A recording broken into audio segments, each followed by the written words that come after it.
Hello students, আমার চ্যানেলে তোমাদের প্রত্যেককে স্বাগত জানাচ্ছি। আজ আমরা উপপাদ্যের 4টি প্রয়োগ শিখব। আমরা আগে 3টি ভিডিওতে মোট 15টি উপপাদ্যের প্রয়োগ শিখেছি। এই 19টি উপপাদ্যের প্রয়োগ তোমরা ভালোভাবে রপ্ত করলে মাধ্যমিক পরীক্ষায় তোমরা প্রশ্ন কমন পেয়ে যাবে বলে আমি আশা করি।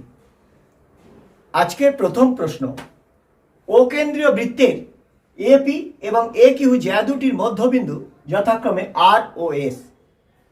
প্রমাণ করো যে ও আর এ এস বিন্দু চারটি সমবৃত্তস্থ।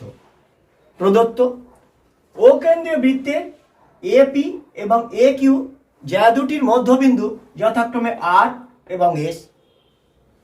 ও আর ও এস বিন্দু দুটি যোগ করা হলো, ও আর বিন্দু দুটি যোগ করা হলো, ও এস বিন্দু দ্বয় যোগ করা হলো। প্রমাণ করতে হবে যে ও আর এ এস বিন্দু চারটি সমবৃত্তস্থ। খেয়াল করে দেখো, ও কেন্দ্রীয় বৃত্তে এপি একটি জ্যা, ও কেন্দ্রীয় বৃত্তে এপি একটি জ্যা এবং এপি জ্যায়ের মধ্যবিন্দু আর। সুতরাং ও আর আমরা বলতে পারবো এক্ষেত্রে লম্ব এপি। আর ও আর এপির উপর লম্ব হয় angle O R A equal to 90 degree. আবার ও কেন্দ্রীয় বৃত্তে এ কিউ একটি জ্যা এবং এ কিউ জ্যায়ের মধ্যবিন্দু এস। সুতরাং ও এস রেখা এটি এ কিউর উপর লম্ব। এক্ষেত্রে আমরা লিখতে পাচ্ছি O S A angle equal to 90 degree. এখন ও আর এ এস চতুর্ভুজের ক্ষেত্রে angle O R A plus angle O S A equal to O R A angle 90 degree, O S A angle 90 degree equal to 180 degree. অর্থাৎ এই ও R A S চতুর্ভুজের একজোড়া বিপরীত কোণের সমষ্টি 180 degree. সুতরাং ও আর এ এস বিন্দু চারটি সমবৃত্তস্থ।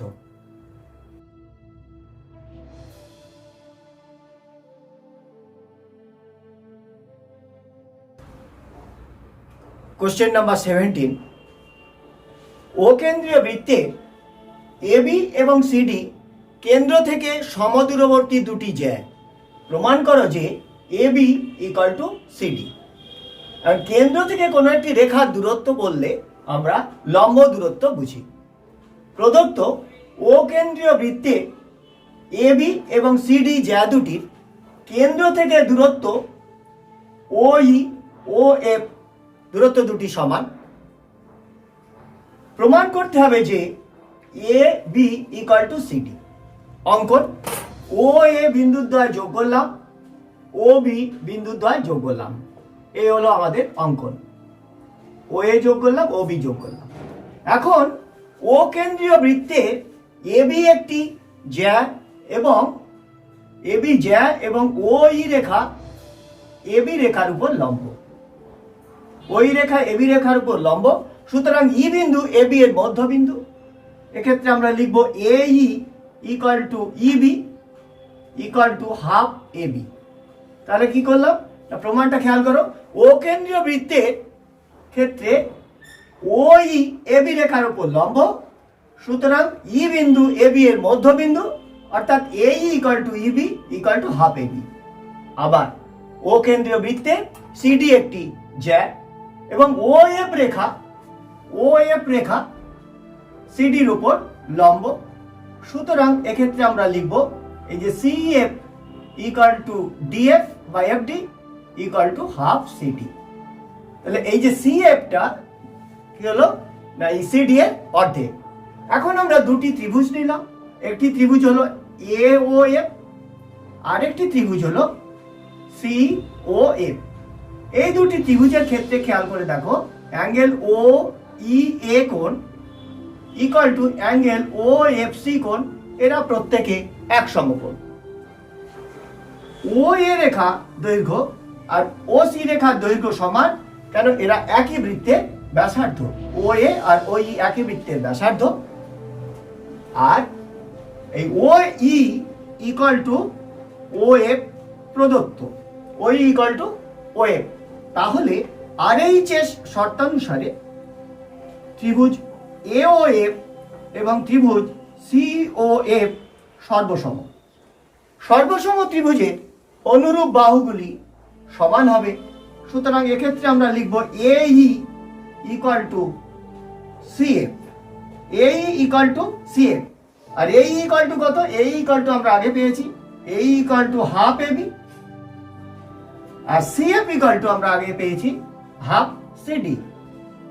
সুতরাং আমরা পরের লাইনে লিখতে পাচ্ছি এবি ইকুয়াল টু সিডি। আরো একবার বলে দিই, প্রদত্ত ও কেন্দ্রীয় বৃত্তে এবি এবং সিডি যা দুটি কেন্দ্র থেকে দূরত্ব সমান, অর্থাৎ ওই ইকুয়াল টু ওএফ, প্রমাণ করতে হবে যে এবি ইকুয়াল টু সিডি। অঙ্কন ও এ বিন্দুর দ্বয় যোগ করলাম এবং ও সি বিন্দুর দ্বয় যোগ করলাম। এখন দুটি ত্রিভুজ নিয়েছি, ও এ ই ত্রিভুজ আর ও সি এফ ত্রিভুজের ক্ষেত্রে ও ই এ কোণ এটি সমকোণ, আবার ও এফ সি এটি সমকোণ। এই কোণ দুটি সমান। ও এ রেখা অতিভুজ আর ও সি এই দুটি রেখা সমান, কেন এরা একই বৃত্তের ব্যাসার্ধ। আর দেয়া আছে এই ও ই আর ও এফ সমান। সুতরাং রাইট অ্যাঙ্গেল, হাইপোটেনিউজ এবং একটি সাইড, তাহলে রাইট অ্যাঙ্গেল, হাইপোটেনিউজ আর সাইড আরএইচ এর শর্তানুসারে সর্বসমতার আরএইচ এর শর্তানুসারে ত্রিভুজ দুটি সর্বসম। ত্রিভুজ দুটি সর্বসম হয় তাহলে কি হবে? এই যে তাদের যে অনুরূপ বাহু এই আর সিএফ সমান হবে। এই আর সিএফ যদি সমান হয় এক্ষেত্রে আমরা লিখছি এই কত? এই হলো হাফ এবি আর সিএফ কত? সিএফ হলো হাফ সিডি। সুতরাং আমরা পেলাম এবি ইকুয়াল টু সিডি।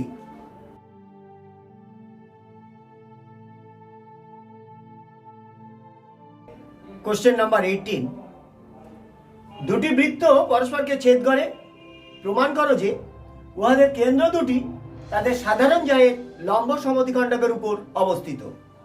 প্রদত্ত এ কেন্দ্রীয় এবং বি কেন্দ্রীয় বৃত্তদ্বয় পরস্পরকে সি ও ডি বিন্দুতে ছেদ করেছে।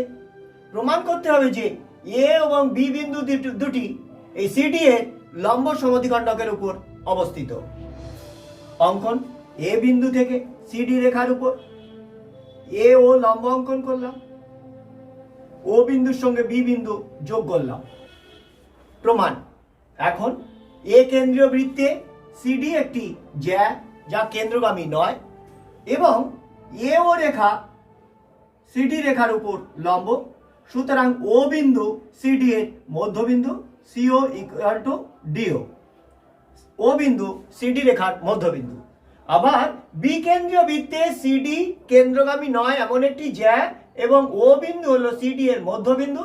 সুতরাং ও বি রেখা হবে সিডি রেখার উপর লম্ব। এখন সিডি রেখার উপর ও বিন্দুতে এ ও লম্ব, আবার ও বি লম্ব। আমরা জানি যে কোনো একটি রেখার উপর একটি নির্দিষ্ট বিন্দুতে কেবলমাত্র একটি লম্ব অঙ্কন করা যায়।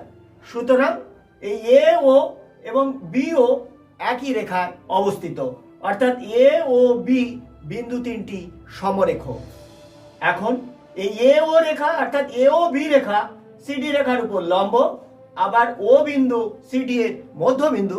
সুতরাং এ বি রেখা সিডি এর লম্ব সমদ্বিখণ্ডক। সুতরাং আমরা প্রমাণ করলাম যে এই এ বি রেখা অর্থাৎ এ এবং বি বিন্দু দুটি সিডি রেখার লম্ব সমদ্বিখণ্ডকের উপর অবস্থিত।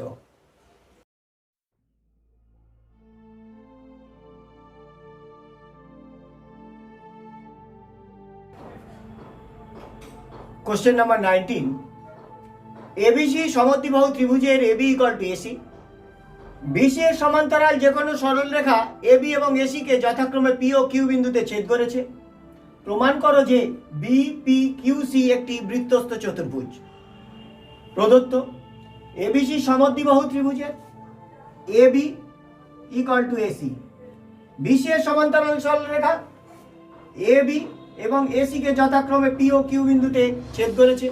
প্রমাণ করতে হবে যে বি পি কিউ সি একটি বৃত্তস্থ চতুর্ভুজ। যেহেতু এ বি সি ত্রিভুজের ক্ষেত্রে A B equal to AC, সুতরাং সি কোণ আর বি কোণ সমান। এক্ষেত্রে আমরা লিখব angle A B C equal to angle ACB 1 নং।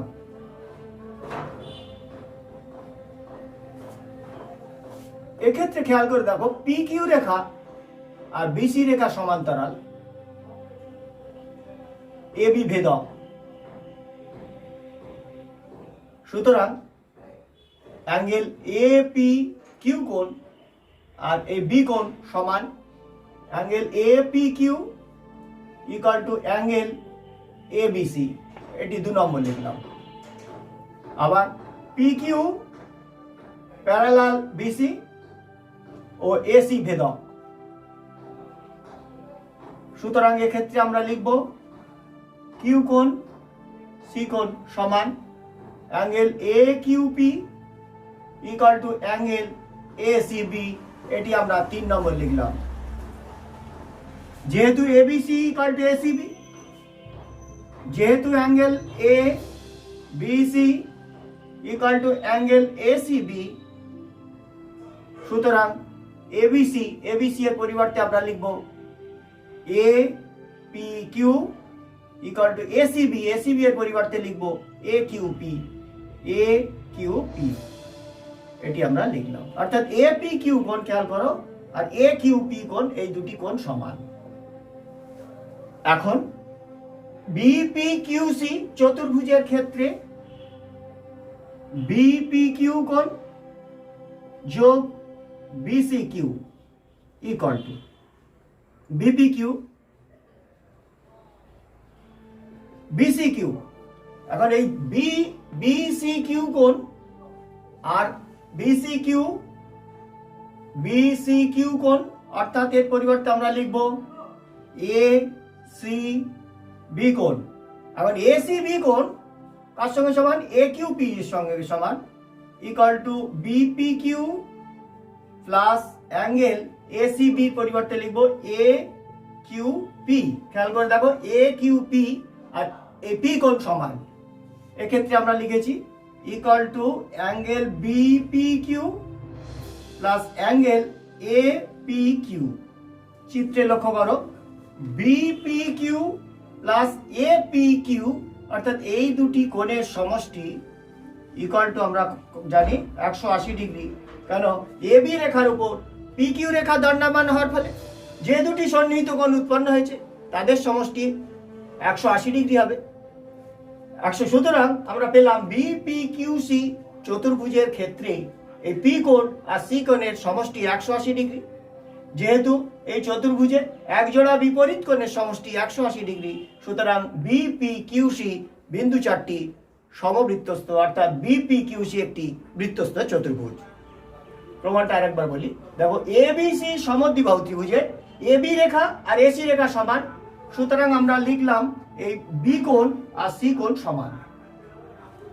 আবার পি কিউ বিসি এর সঙ্গে সমান্তরাল আর এ বি ভেদক, সুতরাং পি কোণ বি কোণের সঙ্গে সমান। আবার এই কিউ কোণ সি কোণের সঙ্গে সমান। যেহেতু বি কোণ আর সি কোণ সমান, সুতরাং পি কোণ আর কিউ কোণ সমান। এখন আমরা দুটো ত্রিভুজ, এক্ষেত্রে এই চতুর্ভুজ বি পি কিউ সি চতুর্ভুজের ক্ষেত্রে পি কোণ আর কিউ কোণের সমষ্টি লিখছি। এই পি কোণ সি কোণের পরিবর্তে আমরা কিউ কোণ লিখলাম, আর কিউর পরিবর্তে আমরা লিখলাম পি কোণ, আর এই দুটি কোণের সমষ্টি 180 ডিগ্রি। সুতরাং আমরা পেয়ে গেলাম এই চতুর্ভুজের ক্ষেত্রে বিপরীত কোণগুলির একজোড়া বিপরীত কোণের সমষ্টি 180 ডিগ্রি, অর্থাৎ বিপি কিউ সি একটি বৃত্তস্থ চতুর্ভুজ।